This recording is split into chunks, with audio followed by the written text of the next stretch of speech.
कहने करदन बना जाके मीरा। जवाब ये मिला मुझे कि मीरा क्यों बने। मैंने कहा मीरा ने बहुत बुरा काम किया है ना, इसीलिए मीरा बनने को तैयार नहीं हुई। और मीरा कहां पहुंची थी? रविदास चमार के घर। रविदास चमार जो कि बाजारों में बैठ करके जूते गांठता था, बनाता नहीं था, मामूली मजदूरी लेकर के पेट की पालना पोषणा होती थी। और कहां एक राजकन्या मीरा किस तरीके से पहुंचती है और गुरु शिक्षा दीक्षा लेती है, सबको पता है, कईयों को नहीं पता, इसलिए मुझे कहना पड़ा कि उनके गुरु महाराज रविदास जी थे मीरा। और छोटे को पकड़ करके वो कहां तक पहुंचे, जैसा बेटी न्यूटन ने आपको सुनाया है, छोटा बने सोई हर पाए। बात तो बहुत अच्छी है, लेकिन हम छोटा बनने को तैयार नहीं। मैंने उस दिन आश्रम में भी बोला था भजन के लिए कि हम तो कुछ बनने के लिए जो कुछ भी करते हैं पहले सोचते हैं कि इसमें फायदा क्या होगा, हम बनेंगे क्या। कुछ बन चले तो अच्छा है, कुछ बड़प्पन हमें नजर आवे तो ठीक है। हम बड़े भक्त हैं, हम बड़े सेवाकारी हैं, हम ये हैं वो हैं, तो भाई इस बड़प्पन ने हमें कहां फेंकना है। बड़ा ना जाने पाइए साहिब के दरबार, द्वारे इसे लाग रहे साहब जो मोटी मार, और साहब जो चंदा दूज का निमन करे सबको। जब छोटा चांद होता है दूज का चंदा सब मत्था टेकते हैं। शायद जो चंदा दूज का निमन करे सब कोय, और दिनों दिन अदको बढ़े तो बात ना पूछे कोई। फिर रोशनी भी करता है, पूर्णमासी का चांद हो जाता है, लेकिन फिर मत्था नहीं को टेकता। दूज के चंदे को मत्था टेका जाता है। अमूमन रानियों को देखा गया है राज दरबार में, रानियां निपुती होती हैं, बहुत ऐसे देखा गया सुना गया। तो शायद जो नन्हा बाल का मैल भूप के जाए, छोटा बच्चा खेलता हुआ मैल भूप के जाए और नारी पर्दा ना करे, गोदी गोद खिलाए, वो कहती शुक्र है भगवान का कि आज बच्चा मेरे। उस दिन मैंने बोला था कि पहले बनने से पहले बिगड़ना है, बिगड़ते चलो और बिगड़ना ही बनना है। जिसको हम बिगड़ना कहते हैं वो बनना होता है। घर का त्याग किया, स्कूल गए, पाठशाला गए, वहां पढ़े। स्कूल तब गए जब घर का त्याग किया। तो इसी तरीके से आप सब माताएं यहां विराजमान हो, बैठे हो, घर का त्याग करके आए और शुभ शब्द सुने, गाथा सुनी, बच्ची से भजन सुने और कान पवित्र हुए। जिन हरि कथा सुनी नहीं काना, श्रवण रंध्र अहि भवन समाना। ऐ पार्वती, बालकांड में महादेव कहते हैं पार्वती जिन हरि कथा सुनी नहीं काना, जिन कानों ने हरि की कथा नहीं सुनी, श्रवण रंध्र अहि भवन समाना। वो श्रवण नहीं, वो कान नहीं, वो सांपों के बिल है, सांपों के रहने की खुड है। श्रवण रंध्र अहि भवन समाना। तो हमारे कानों को पवित्र कौन करता है? हरि कीर्तन। और कीर्तन करते ही नारद ने पाया था। मैं छोटी सी गाथा कहूंगा, अब मुझे इन्होंने छेड़ तो दिया, अवल तो मैंने आना ही नहीं था, गड़बड़ी हो रही थी शरीर में। नारद ने एक रोज एकादशी का व्रत रखा। माताएं भी बहुत रखती हैं, एकादशी का व्रत कहते हैं बहुत उत्तम होता है।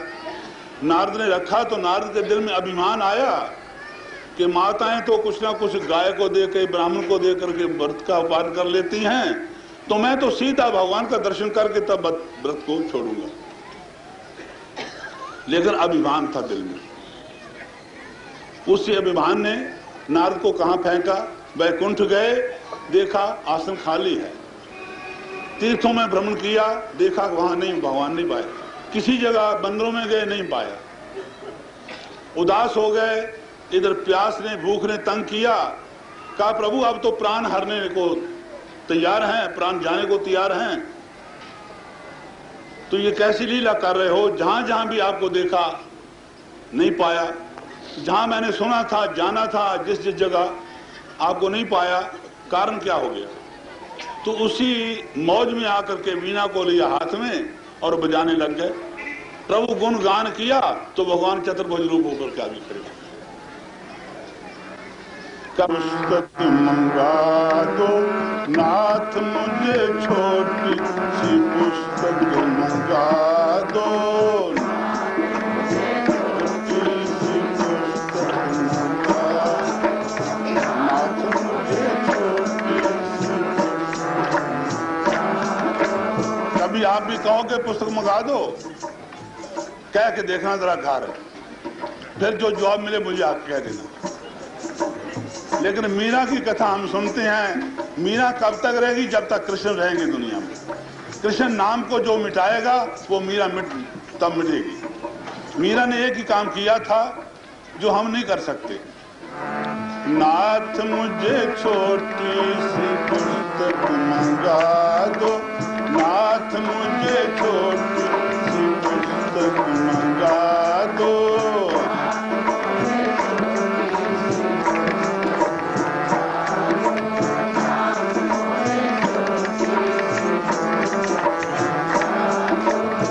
कानों के बूंदे हमें नहीं चाहिए, कानों के बूंदे हमें नहीं चाहिए।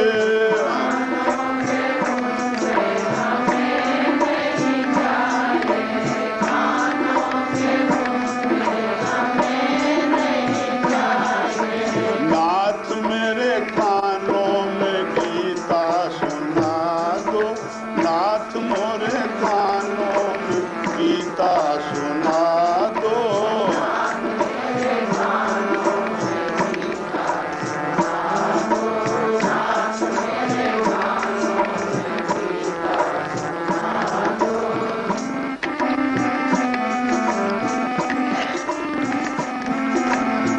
माथे का झूमर हमें नहीं चाहिए, माथे का झूमर हमें नहीं चाहिए।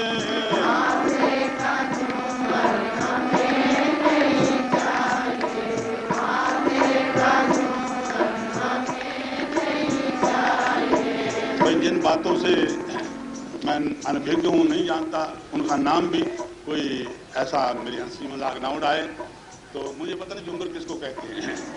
माथे का झुमर हमें नहीं चाहिए, माथे का झुमर हमें हाथों से दान करा दो, नाथ मोरे हाथों से दान करा दो।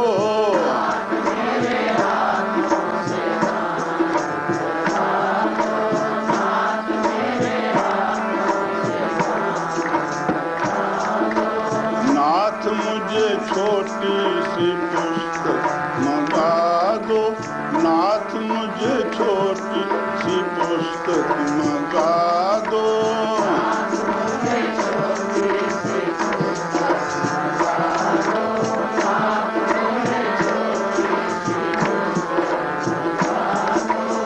आँखों का काजल हमें नहीं चाहिए, आँखों का काजल हमें नहीं।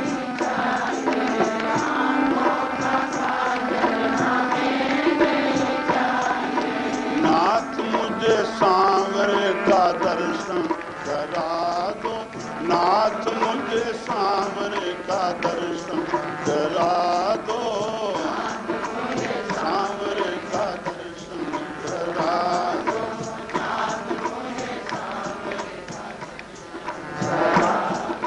नाथ मुझे छोटी सी पुस्तक मंगा दो, नाथ मुझे छोटी सी पुस्तक मंगा दो।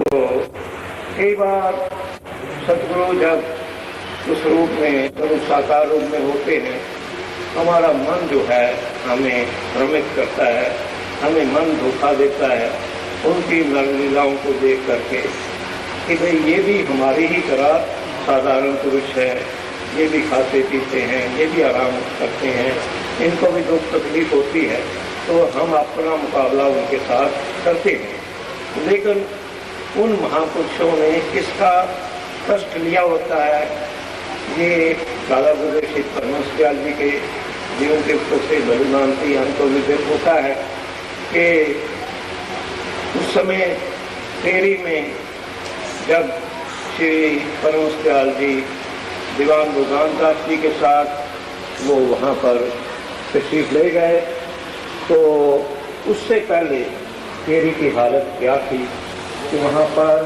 जाति पठान आकर के भाड़े डालते थे, हिंदुओं की बहु बेटियों को उठा करके ले जाते थे, लूट मार करते थे, बहुत अत्याचार होता था, जुल्म सितम ढाते थे। लेकिन जब से श्री परमहंस दयाल जी का पदार्पण हुआ, तब से वो लूट खसूट सब बंद हो गई और पीली के नवाब, पहाड़ के नवाब श्री परमहंस दयाल जी के शिष्य बने। उन्होंने उनको अपना मुर्शिदे कामिल बनाया। तो बाद में जब उनको सभी जानते हैं कि महापुरुषों का अपना कोई दुख नहीं होता, अपना कोई सुख नहीं होता, हाँ, पर दुख दुखी सुसंत पुनीता है। दूसरों के दुख से जो दुखी हो जाए, वो कहते हैं कि हम तो अपने ही दुख से पीड़ित होकर के कराते हैं, चिल्लाते हैं, लेकिन जो पवित्र संत महापुरुष जो है दूसरे के दुख से कांटा किसी पाँव में चुभे और आंसू किसी आंख से टपके, ये संतों की ही खूबी है, ये महापुरुषों की ही खूबी है। हम अपनी आंखों से देखते रहे, पूज्य महाराज जी बिल्कुल ठीक ठाक होते थे, किसी प्रेमी ने आकर के अपनी तकलीफ, अपना कष्ट उनके सामने रोया, तो कोमल चित्र की दीन दयाला कारण में रघुनाथ के पाला। तो महापुरुषों का तो हृदय बहुत कोमल हुआ करता है और उसमें सब हृदय नवनीत समाना, कहा कमिन पर कहा न जाना, निज बर्ताव घरोई नवनीता, पर दुख की तो संत पुनीता। तो वो दूसरों के दुख से दुखी हो जाते हैं। तो उस समय सभी ने श्री अद्वैत दर्शन, सच्चिदानंद प्रकाश, सभी वो ग्रंथ का अध्ययन किया हुआ है और उसमें बलिवाल की जानते हैं कि श्री परमहंस दयाल जी के सिर में फालज हो गया था, फालज हो गया था बाईं ओर। और उस समय जो है लोग बड़े दुखी भी हुए, मन में सशंकित भी हुए और उस समय एक दिन सबकी शंका की निवृत्ति के लिए श्री परमहंस दयाल जी ने फरमाया था कि भाई आप समझते हैं कि हमें शारीरिक तकलीफ है, शारीरिक कष्ट है, पता नहीं हमने तेरी की मुसीबत को अपने शरीर पर झेला हुआ, अपने शरीर पर लिया हुआ है। तो ये महापुरुषों की बात है, साधारण जनों की बात नहीं है। तुम्हारे हुजूर क्या थे, कितना उनका कोमल हृदय था और कितने दुख दूसरे के दुख को देख करके उसकी निवृत्ति में लग जाते थे। वो सबका दिल जानता है, सब यहाँ संगत बैठी हुई है, किसी के साथ क्या बीती, किसके साथ क्या बीती, वो सबकी अलग दास्तां है, अलग कहानियाँ हैं और वो छिड़ जाए तो बहुत देर हो जाएगी। इस तरह से जो महापुरुष बहुत कोमल हृदय के होते हैं, हमारे हुजूर जो थे वो क्या थे, उनको जानना एक शिष्य का काम है। वो कहते हैं कि तू पिता की जात क्या जाने पूर्व, पिता की जात क्या जाने पूर्व, पिता का जन्म क्या जाने पूर्व, तो पिता के जन्म को जान नहीं सकता। जो किसी तरह से वो क्या थे हम ये तो नहीं जान सकते, लेकिन हम तो जानते कि हमें बहुत भरपूर प्यार दिया, गुरु कृपा की। कोई भी दिल यहाँ पर ऐसा नहीं जो ये गवाही ना दे कि हमसे पूज्य महाराज जी ने कम प्यार किया। और ये सब श्री धनवी निवासी भगवान जी का ये खिला हुआ बगीचा, ये रंग बिरंगे फूल जिन्होंने आज यहाँ पर गुरु महाराज जी को श्रद्धांजलि भेंट की है। सदगुरु नगर एक नाम आते ही फिर अकीदत के साथ जुड़ जाता है। दयाल मंदिर से महापुरुष आए हैं, सत्यार्थी मिशन से महापुरुष आए हैं, अनामी स्थान से महापुरुष आए हैं, हमारे अपने ही जो पूज्य महाराज जी के अनामी गुरु भाई थे और निजातम प्रभु के लाल थे श्री निजातम आश्रम से, और हमारे परम श्रद्धेय गुरुद्वल महामंडलेश्वर स्वामी गुरु प्रेमानंद जी महाराज, वो युगल जोड़ी जो एक था, जिनके लिए स्वामी निजात्मानंद जी महाराज ने ये शब्द फरमाए थे कि ये हमारी दाई और बाई आंख है। स्वामी गुरु प्रेमानंद जी और महाराज श्री दोनों ही हमारी जो है दाई और बाई आंख है। तो जैसे दोनों आंखें शरीर को प्यारी होती हैं, एक आंख नहीं, तो इसी प्रकार से ऐसा सुने, ऐसा प्रकार सुने तो निजातन प्रेम आश्रम से मेरे परम स्नेही भैया परमादरणीय स्वामी श्री प्रेमानंद जी महाराज और अभी संत बहन मेरी आई हुई हैं, और बटाला से आए हुए हैं, और अलवर से आए हैं, अबोहर से पूज्य स्वामी सत्यानंद जी महाराज आए हैं। किन किन का मैं नाम लूँ? सभी ये खिला हुआ विभूषण है गुरु महाराज जी का, जिसमें रंग बिरंगे ये फूल अपनी महक, अपनी खुशबू से सबके दिमागों को तर कर रहे हैं, सबके दिमागों को सुगंधित कर रहे हैं, अपनी सुगंध भरपूर ये बिखेर रहे हैं, और महापुरुषों का काम भी यही होती है। गोस्वामी तुलसीदास जी ने महापुरुषों की वंदना करते हुए कहा कि बंदो संत समान चित्त हित अनहित नहीं हुए। मैं समान चित्त वाले संतों की वंदना करता हूँ। समान चित्त हमारा तो है विषम चित्त, हमने ये भेद है, हम शारीरिक भेदों को लेकर के बैठ जाते हैं, है तो सब उनकी, सबसे संतान है वो महापुरुष, वो सभी संतान उसी की हैं। ना को वैरी ना ही बिगाना, सगल संग हमको बनाई, मानस की सद्भाव सबे एको पहचान वो।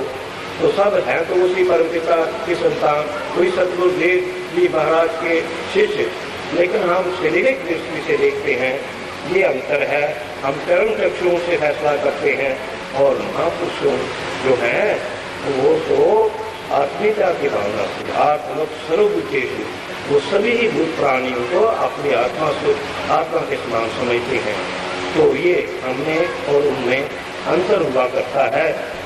तो वो जैसे उसमें उन्होंने वंदना में कहा, वो स्वामी तुलसीदास जी ने कि समान चित्त हित है अनहित नहीं हो, उससे भला ही भला जीव का होगा, अनहित हो ही नहीं सकता, बुरा हो ही नहीं सकता।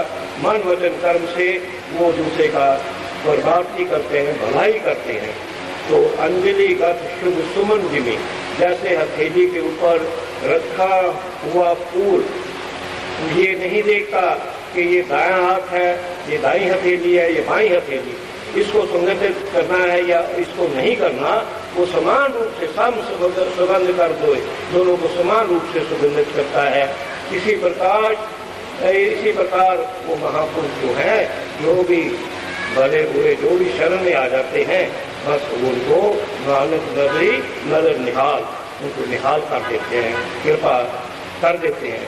खुद महाराज जी फरमाते थे, महापुरुषों में कृपा जब जोश मारती है, जैसे सांप, खनियर सांप हो, जहरीला सांप कोबरा, तो उसमें जब जहर जोश मारता है तो उस वक्त वो डसने की करता है, किसी को डंक मारने की कोशिश करता है, तो चाहे वो पत्थर के ऊपर डंक मारे तो वो जहर मोरा बन जाता है।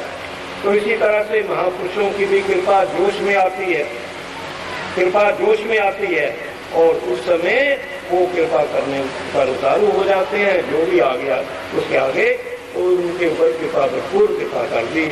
तो अपने बारे में तो जानता हूँ, हकीर से हकीर तक मेरा मुकाम है, मगर बुलंद हूँ तो इसलिए कि हूँ तेरी निगाह।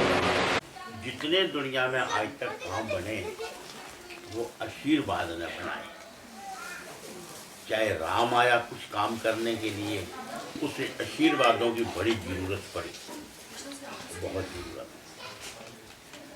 घर आकर आशीर्वाद देने वालों ने आशीर्वाद, और फिर भी आशीर्वादों की कमी रह गई। फिर दो गुरुओं ने मिलकर एक बात बनाई। बात ये बनाई कि ऐसे बात नहीं बनेगी, क्योंकि इसे आशीर्वाद बहुत सारा देना है और उन आशीर्वादों ने काम करना है। क्या? आतंक, जुल्म खत्म करना है। तो एक गुरु आया,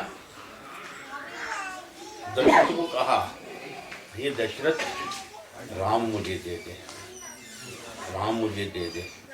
राम 9 साल का।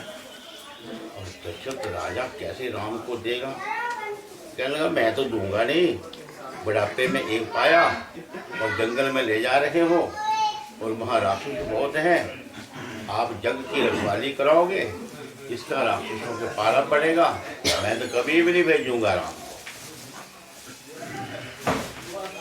वशिष्ठ जी ने बोला, बात हो गई। वशिष्ठ जी कहने लगे, जब कोई काम नहीं बनता तो बिट्टो प्रयोग की जाती है। कहा, हे दशरथ, राम को भेजो, मेरी जिम्मेवारी पर है। अब दशरथ चुप हो गए। राम को, लक्ष्मण को, दोनों को भेज दिया। चलते चलते चलते एक सोम नाला अयोध्या के पास वो पार करके जा रहा था। वहाँ शाम पड़ गई, रात हो गई। अब कहते हैं, हे राम, हाथ मुंह धोवो, हम जंगल में हैं जहाँ बहुत सारे राक्षस हैं। मैं अभी आपको एक आशीर्वाद देता हूँ, जिस आशीर्वाद से 3 दर्द नहीं होंगे। कौन सा? थकावट, नींद और भूख। 3 पेन होते हैं। भूख लगे तो काम नहीं होता, भूख क्या, पेन होता, दर्द होता है। थकावट में कुछ काम नहीं होता, भूख, थकावट और क्या, नींद। तो वहां पर हाथ में धोया राम ने और आशीर्वाद लिया। राजा विश्वामित्र राजा भी था, ऋषि भी था। अब सोचो, ये हमारा भारत है। आशीर्वाद देने से ना भूख सताती है, ना नींद सताती है, और क्या होता है, थकावट। वो क्या चीज थी? कुछ श्रद्धा। श्रद्धा एक ऐसा भाव है, श्रद्धा एक ऐसा भाव है कि वो भाव आ जाए तो तीनों पास नहीं फटकती। समर्पण और श्रद्धा।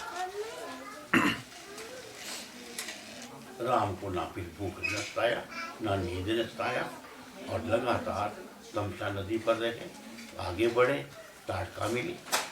सुनो बात, आशीर्वाद मिला। दूसरा, ऐ राम, ये ताड़का है, राक्षसों की माँ, इसने बहुत दुख दिया है, इसको मारो।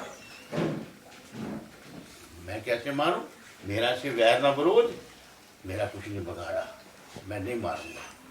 रघुवंश का ये असूल है, जो हमें कुछ नहीं कहता, हम उसे कुछ नहीं कहते। अच्छा राम, तुझे कुछ नहीं कहा इसने, तू राजा है, मैं तेरी प्रजा हूं, और राजे की ड्यूटी है प्रजा की रक्षा करना। ये मेरा जग समर्पण नहीं होने देती, ये बिगड़ डालती है, इसको मारो। क्या तू राजा नहीं? क्या राजा का बेटा नहीं? क्या बेटे को पिता का हाथ नहीं बटाना चाहिए? राम ने उत्तर हो,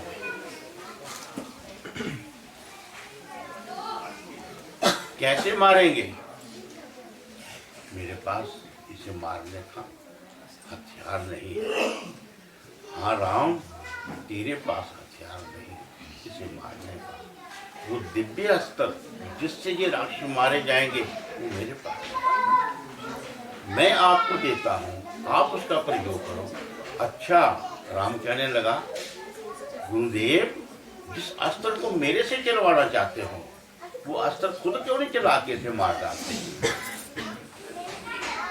विश्वामित्र कहता है, हे राम, मैं ऋषि हूँ, मैं ध्यान लगाता हूँ, भजन करता हूँ, मेरे हृदय के अंदर अध्यात्म को कोश है।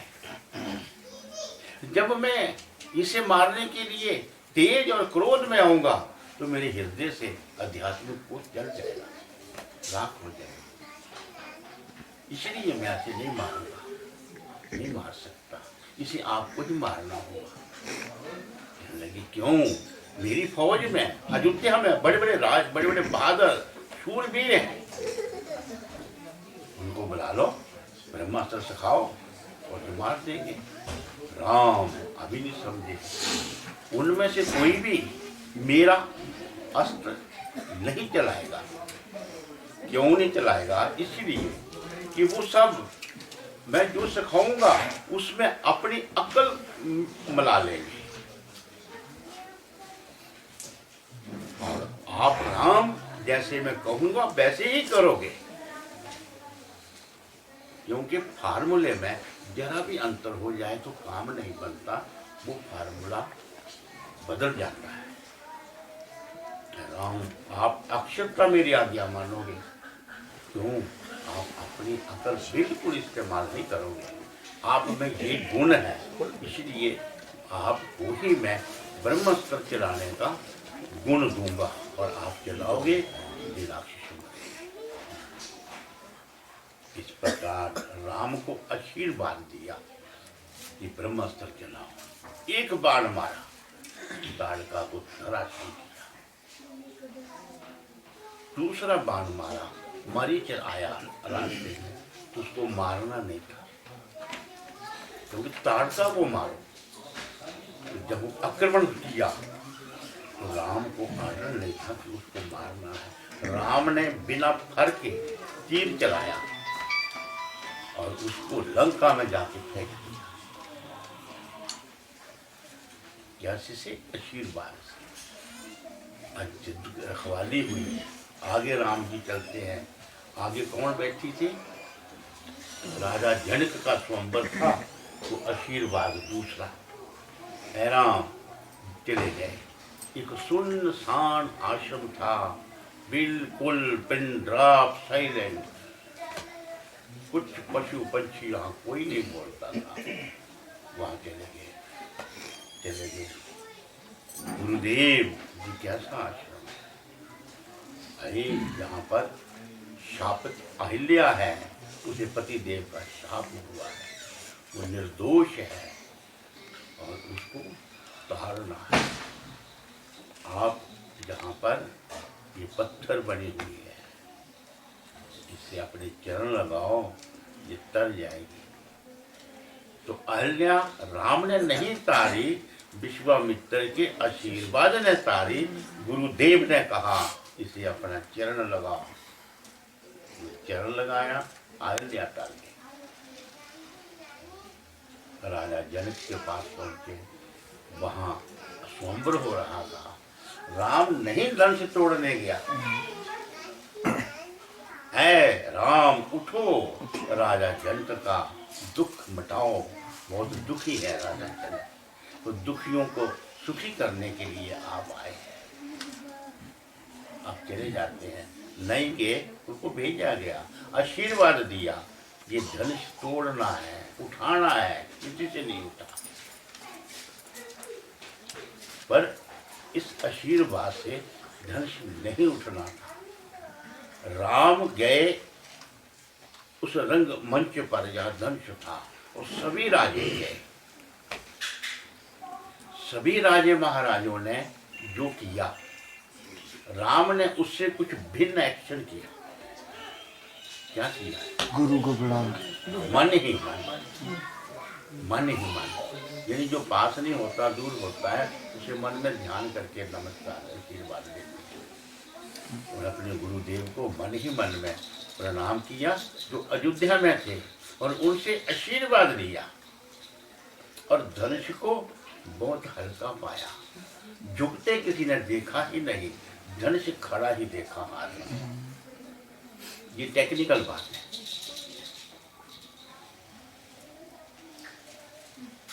तो ऐसा हो सकता नहीं। बोलो बोलो, झुकना नहीं है और धनुष अपने आप खड़ा हो जाएगा। बताओ, पढ़े लिखे हो, इंजीनियर हो,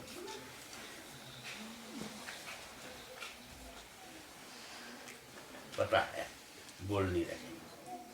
यहाँ एक कमान पड़ी हुई है, कमान की एक नोक को जमीन पे मिला के सीधा प्रेस करो पाँव के अंगूठे से, एकदम सीधी खड़ी हो। राम ने उसे चरण लगाया और धनुष ने राम के चरणों का सम्मान किया, क्योंकि वो शिव का धनुष है।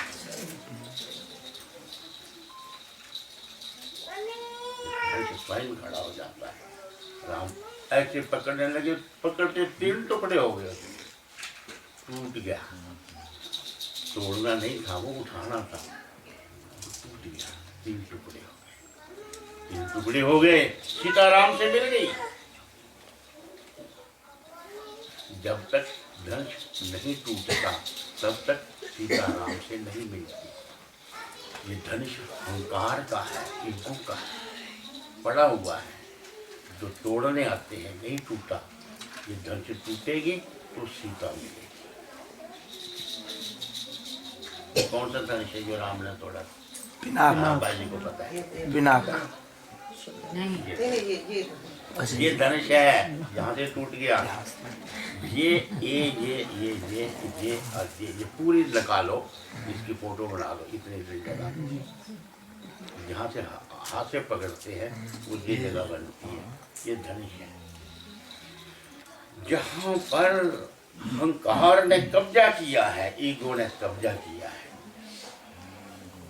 जिन दिन में तुम्हारी मान्यता, जिन दिन में तुम्हारा मान, जिन दिन में तुम्हारा अहंकार, सबके चिंतन जहाँ आते हैं, सबके चिंतन यहाँ मस्तिष्क पर होते हैं। जब तक हुमे है तब तक बात नहीं बनती। राम में हुमे नहीं। राम को पता है मेरे में तमाम शक्तियाँ, मेरे शरीर जो है ये तो माता पिता की देन है, और इसमें जो खून है वो तो माता पिता का दूध है, उनका खून है मेरे देह के अंदर, और मुझे उनका श्रम है। एक नौजवान लड़का जो हूँ करता है, माता पिता को प्रणाम नहीं करता है, ईगो में बोलता फिरता है, उसे कोई घर पूछे तो है क्या, तेरे पास है क्या?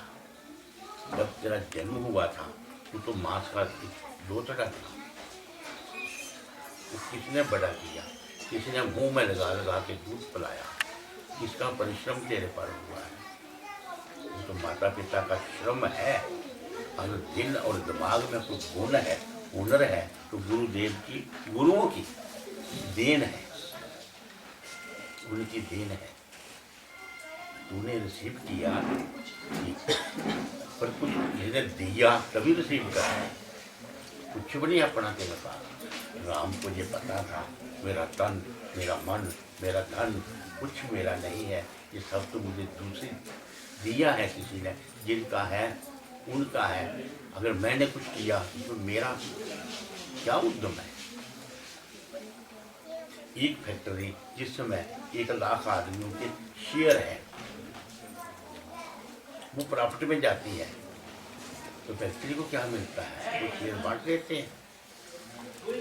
ऐसे ही अगर कोई हम प्रॉफिट का काम करते हैं, अच्छा काम होता है, तो हम अगर उसमें हुम्मे कहते हैं, तो हुम्मे से तो बोझ है, लाद लो सिर के ऊपर, दिन रात दबो इसी के नीचे, सांस आएगा नहीं सुख का, रात नींद भी नहीं आएगी। ये राम बताता है, ये गुरुओं का आशीर्वाद है। गुरु ये कहते हैं कि फ्री माल तेरा ही है, सुरक्षित। और सुरक्षा कौन करनेंगे? गुरुदेव सुरक्षा करेंगे। ठीक, धनुष टूटा, वापस आए। कुछ लेना क्या था? माता तो क्या कहती है, बन जाओ, बन के लेंगे, बाप को पूछने की जरूरत नहीं। बोला क्यों? क्योंकि राम को विश्वास है कि मेरी माता कभी भी मेरे पिता की अनुकूल नहीं, प्रतिकूल नहीं हो सकती, अनुकूल नहीं है। इस हुक्म में पिता का हुक्म है। इसीलिए उसने बताया कि ये कर्ज तेरे पिता ने मेरा देना है, कि 2 बातें मेरी माननी है, और 2 बातें वो आपको कहेंगे नहीं। और मैंने पिता का कर्ज अपने का पिता का कर्ज बेटा दे सकता है, इसलिए तू मुझे ये कर्ज दे। जाओ। राम ने कुछ नहीं किया, माता का हुक्म माना। माता का हुक्म मानकर वन में चले गए। और राम अयोध्या से एक खड़ाऊ ले गया था पहन कर, और भरत गया वो भी छीन के लिया। पहनने वाली थी, जो पहननी थी वो ले आया। बोलो वो खड़ाऊ कौन सी थी? वह खड़ाऊ ताड़का। कौन मालूम? ताड़का की हड्डी की खड़ाऊ। कि जब ताड़का को मारा तो राम पास में गया, तो मर रही थी। बोलो क्या चाहिए? हे राम, मेरे मन की इच्छा मन में रह गई। अब पूछते हो तो बताती हूँ। मैं चाहती थी अयोध्या पर हुकूमत कर, इसे बहुत कोशिश करी, मेरी ये इच्छा रही कि मुझे जितराओ मुझे। हाँ बिल्कुल ठीक, अयोध्या के तख्त पर तुम हुकूमत करेंगे।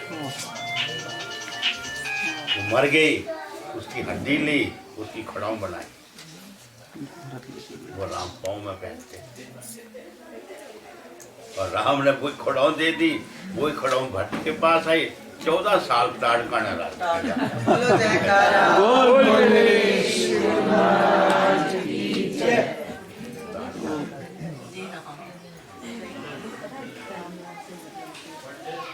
एक और उस खड़ाऊ से आज्ञा मान मान कर भरत काम करते रहे।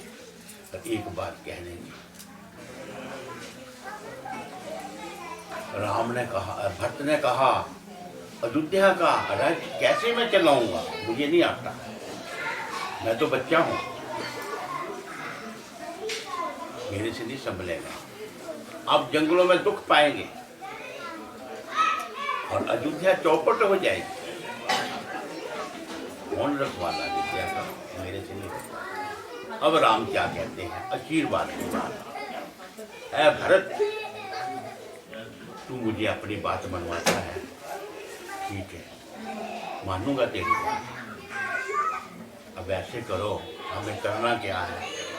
पिता ने जो मुझे हुक्म दिया, पिता ने जो तुझे हुक्म दिया, हम दोनों पहले वो मान ले, क्योंकि वो हुक्म इतना खतरनाक दिया कि उस हुक्म दे के चीज छोड़ दिया, चीज अपना फिर क्या करना पड़ा। हम दोनों पहले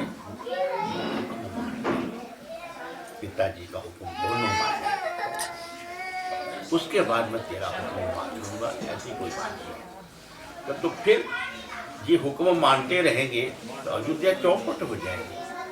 जंगल में क्या होगा? तो राम कहता है, ऐ भरत, तू चिंता क्यों करता है? तेरी घर में, मेरी वन में गुरु रखवाली करे, उनके आशीर्वाद से सब ठीक रहेगा। इसको आशीर्वाद कहते हैं। हर कदम पर हमें आशीर्वाद की जरूरत रहती है। माँ, बाप, महात्मा, गुरु, देवी देवता, कुछ भी मिले, आशीर्वाद लेते रहो, लेते रहो। आशीर्वाद कौन देता है? क्या वो बुद्ध देता है? मेरे एक बार बच्चे ने सवाल कर दिया, बड़ा जबरदस्त सवाल कर दिया। देखो, बच्चों का दिमाग बड़ा क्लियर होता है। वो कहता है, मैं पास होना चाहता हूँ, मुझे आशीर्वाद दो। मैं कह दूँ तुझे आशीर्वाद दिया, वो फेल हो गया, मेरा बैठ गया, मेरा भी तो उसका भी। वो कहेगा बाबे जी बात। हाँ, बच्चों से निकलना बहुत। मैंने उसे बोला, बेटे तू सुन मेरी बात, आशीर्वाद सब काम बना देते हैं।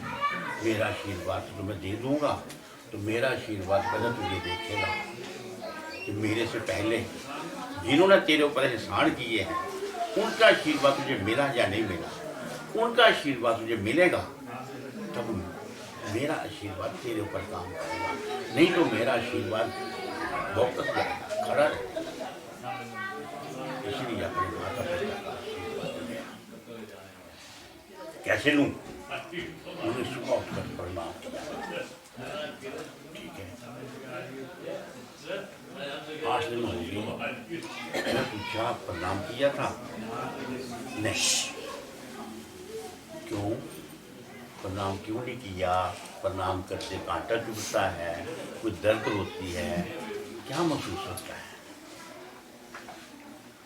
कहता मैं ऐसे झुकता हूँ तो कुछ यहाँ होता है मुझे। झुकता हूँ तो यहाँ होता है। मैं तो जो जहाँ कुछ झुकता है ना तुझे, वही तुझे फेल करता है। जब तू झुकेगा तो वो टूट जाएगा, खत्म हो जाएगा, मर जाएगा। मत्था टेकना, मत्था टेका, मतलब मत्था टेकने से वो कैसे मरेगा? ठीक, अब मैं तुझे कैसे समझाऊं? मैं गुरु माँ का ध्यान किया। 2 मिनट के बाद मेरा दिमाग में तो प्रेरणा हो, बच्चे को कैसे समझावें कि आशीर्वाद क्या होता है?